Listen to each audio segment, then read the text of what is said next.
Hi കൂട്ടുകാരെ, എല്ലാവർക്കും സുഖം തന്നെയല്ലേ? നമുക്ക് ഇന്ന് വളരെ സ്പെഷ്യൽ ആയിട്ടുള്ള ഒരു കറി ഉണ്ടാക്കി നോക്കിയാലോ. അതായത് പാവക്ക കൊണ്ടുള്ള ഒരു തീയലാണ്.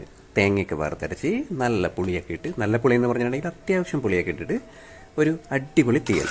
അപ്പോൾ എന്ന് പറഞ്ഞിട്ടുണ്ടെങ്കിൽ പാവക്ക ഇഷ്ടമില്ലാത്ത എല്ലാവർക്കും തന്നെ കഴിക്കാൻ പറ്റിയ രുചികരമായിട്ടുള്ള ഒരു വിഭവമാണ് പാവക്ക തീയൽ എന്ന് പറയുന്നത്. അപ്പോൾ അത് എങ്ങനെയൊക്കെയാണ് ഉണ്ടാക്കേണ്ടത്, എന്ത് ചെയ്താൽ രുചികരമാകും എന്നുള്ള കാര്യങ്ങളൊക്കെ നമുക്കൊന്ന് നോക്കിയാലോ. അപ്പോൾ അതിന് വേണ്ട ഐറ്റംസ് എന്നൊക്കെ പറഞ്ഞിട്ടുണ്ടെങ്കിൽ ഇവിടെ എല്ലാം ഇങ്ങനെ ഓരോന്നായിട്ട് ഇങ്ങനെ എടുത്തു വെച്ചിട്ടുണ്ട്. അപ്പോൾ അതിന് പ്രധാനമായിട്ടും വേണ്ടത് തേങ്ങയും പുളിയും പാവക്കയും ഒക്കെ തന്നെയാണ്. പിന്നെ പച്ചമുളക്, ഇഞ്ചി, കറിവേപ്പില, വറ്റൽമുളക്, കുരുമുളക്, മല്ലിപ്പൊടി, ഇങ്ങനെയുള്ള ഐറ്റംസൊക്കെയാണ്. അപ്പോൾ നമുക്ക് വേണ്ടതെന്ന് പറഞ്ഞിട്ടുണ്ടെങ്കിൽ ഇതെല്ലാം അതിനൊന്ന് കട്ട് ചെയ്തൊന്ന് റെഡിയാക്കി എടുക്കാം. അപ്പോൾ ഇതേ പാവക്ക കട്ട് ചെയ്ത് വെച്ചിട്ടുണ്ട്. അപ്പോൾ ഇതേപോലെ സ്ക്വയറായിട്ട് തന്നെ കട്ട് ചെയ്യണം കേട്ടോ. പിന്നെ വറ്റൽമുളക്, അതേപോലെ പച്ചമുളക് കട്ട് ചെയ്ത് വെച്ചിട്ടുണ്ട്. ഇഞ്ചി, വെളുത്തുള്ളി, എല്ലാ സാധനവും എടുത്ത് വെച്ചിട്ടുണ്ട്. ആദ്യം തന്നെ നമുക്ക് തേങ്ങ എങ്ങനെയാണ് വറുത്തെടുക്കണേന്ന് നോക്കാം. അപ്പോൾ ഇതിലും കുറച്ച് ഐറ്റംസൊക്കെ ചേർക്കാനുണ്ട്. അപ്പോൾ ആദ്യം തന്നെ തേങ്ങയിട്ട് പാനിലേക്ക്, അതിനുശേഷം കറിവേപ്പിലയും ചുവന്നുള്ളിയും വെളുത്തുള്ളിയും ഇഞ്ചിയും, അത് വളരെ കുറച്ച് തന്നെ ചെറിയ അളവിലാണ് ചേർത്തിരിക്കുന്നത്. അപ്പോൾ തേങ്ങ എന്ന് പറഞ്ഞിട്ടുണ്ടെങ്കിൽ ഒരു മുറി തേങ്ങയാണ് എടുത്തിരിക്കുന്നത്. പിന്നീട് നമുക്ക് കുറച്ച് കുരുമുളകും, ഒരു 4-5 വറ്റൽമുളകും, പിന്നെ ഒരു 1/2 ടീസ്പൂൺ ജീരകവും ചേർത്ത് കൊടുക്കാം. എന്നിട്ട് ഇതിനെ നല്ലതുപോലെ തന്നെ ശരിക്കും ഒന്ന് ഫ്രൈ ചെയ്തെടുക്കാം.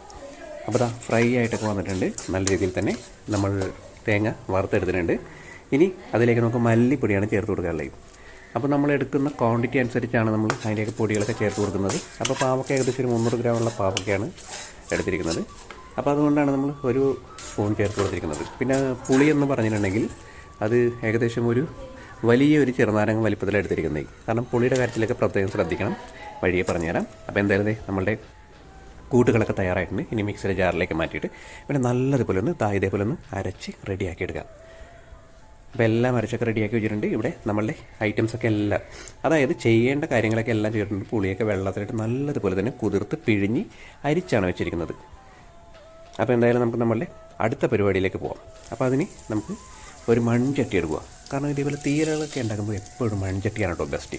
അങ്ങനെ മൺചട്ടി എടുത്തിട്ട് നമുക്കതിലേക്ക് എണ്ണ ഒഴിച്ച് ചൂടായി കഴിയുമ്പോഴത്തേക്ക് ഉലുവയും ജീരകവും ഇട്ടിട്ട് ഒന്ന് മൂപ്പിച്ചെടുക്കുക. അതിലേക്ക് ചുവന്നുള്ളി വലിയ ചുവന്നുള്ളി ആയതുകൊണ്ടാണ് 2ആയിട്ട് മുറിച്ചിരിക്കണേ. അതല്ലെന്നുണ്ടെങ്കിൽ ചെറിയ ഉള്ളിയാണെന്നുണ്ടെങ്കിൽ കട്ട് ചെയ്യേണ്ട കാര്യമൊന്നുമില്ല, അതേപോലെ തന്നെ ചേർത്ത് കൊടുക്കാം. അപ്പോൾ ചുവന്നുള്ളി, വെളുത്തുള്ളി, ഇഞ്ചി, ഇങ്ങനെ വട്ടത്തിൽ അരിഞ്ഞ് വെച്ചിരിക്കുന്ന പച്ചമുളക്, പിന്നെ ഇത്രയും ചേർത്തതിന് ശേഷം നമുക്ക് അതിലേക്ക് മഞ്ഞൾപ്പൊടിയും കൂടി ചേർത്ത് കൊടുക്കാം. എന്നിട്ട് നല്ലതുപോലെ ഒന്ന് ഇളക്കി കൊണ്ടിരിക്കാം. അങ്ങനെ ഇത് മൊത്തത്തിലൊന്ന് ഇളക്കി റെഡിയാക്കിയിട്ടുണ്ട്. അപ്പോൾ നല്ലതുപോലെ ഒന്ന് മൊരിഞ്ഞ് വരുന്നുണ്ട്. ഈ സമയത്ത് നമുക്ക് അരിഞ്ഞ് വെച്ചിരിക്കുന്ന പാവക്കയും കൂടി നമുക്കിതിലേക്ക് ചേർത്ത് കൊടുക്കാം. അങ്ങനെ ആ പാവക്കയും കൂടി ചേർത്ത് കൊടുത്തിട്ടുണ്ട്. ഇനി ഇതിന് നല്ലതുപോലെ ഒന്ന് ഇളക്കി ഇതേപോലെ ഒന്ന് ശരിക്കും ഒന്ന് വഴറ്റിയെടുക്കണം. എന്ന് വെച്ചിട്ടുണ്ടെങ്കിൽ ഏകദേശം ഒന്ന് എല്ലായിടത്തും ആ മഞ്ഞപ്പൊടിയൊക്കെ ഒന്ന് ആയി കഴിയുമ്പോഴത്തേക്കും ഒരു ചെറിയ രീതിയിലൊന്ന് വെന്ത് തുടങ്ങുമ്പോഴത്തേക്കും നമുക്കതിലേക്ക് നമ്മുടെ പുളിവെള്ളം ഇട്ട് കൊടുക്കാം. അങ്ങനെ പുളിവെള്ളവും കൂടെ ഒഴിച്ചു കൊടുത്തിട്ടുണ്ട്. അതിനുശേഷം നമുക്ക് അതിലേക്ക് ആവശ്യത്തിന് ഉപ്പും കൂടെ ചേർത്ത് കൊടുക്കാം.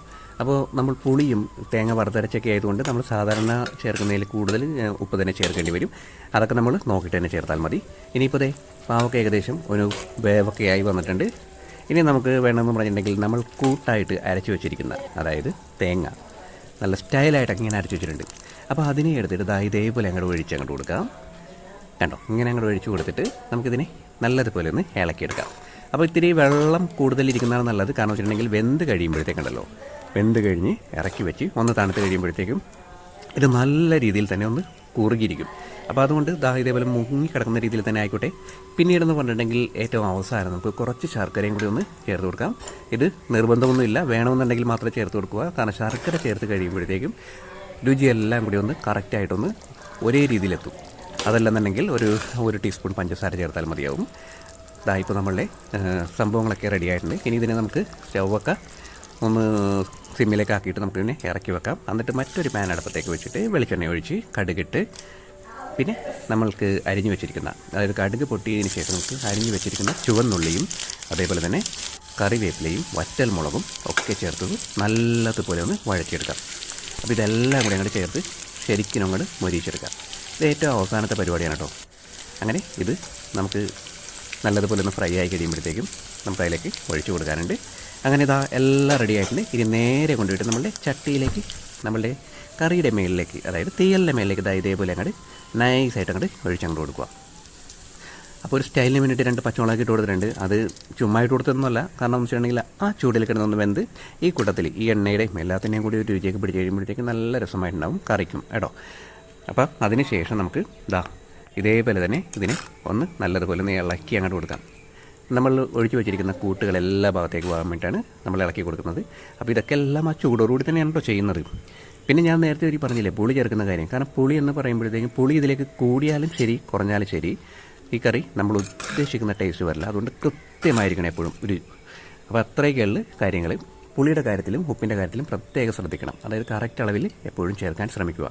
അപ്പോൾ എന്തായാലും പാവക്ക ഇഷ്ടമില്ലാത്ത എല്ലാവരും തന്നെ കഴിക്കുന്ന ഈ ഒരു പാവക്ക തീയൽ നിങ്ങൾക്ക് സമയം കിട്ടുമ്പോഴൊക്കെ ഒന്ന് ഉണ്ടാക്കി നോക്കുക. കാരണം വെച്ചിട്ടുണ്ടെങ്കിൽ കുറച്ച് കഷ്ടപ്പാട് ഉണ്ട് എങ്കിൽ കൂടെ നമുക്ക് രുചികരമായിട്ടുള്ള ഒരു വിഭവം തന്നെ ഉണ്ടാക്കിയെടുക്കാൻ സാധിക്കും. സമയമുള്ളപ്പോഴേക്കും ഇതേപോലെയൊക്കെ ഒന്ന് എല്ലാവരും ഒന്ന് ട്രൈ ചെയ്ത് നോക്കണം. തീർച്ചയായും എല്ലാവർക്കും തന്നെ ഈ ഒരു പാവക്ക തീയൽ ഇഷ്ടമാകും. അപ്പോൾ എന്തായാലും നിങ്ങളെല്ലാവരും ചെയ്തു നോക്കും എന്ന് വിചാരിക്കുന്നു. സ്നേഹത്തോടെ അല്ലു.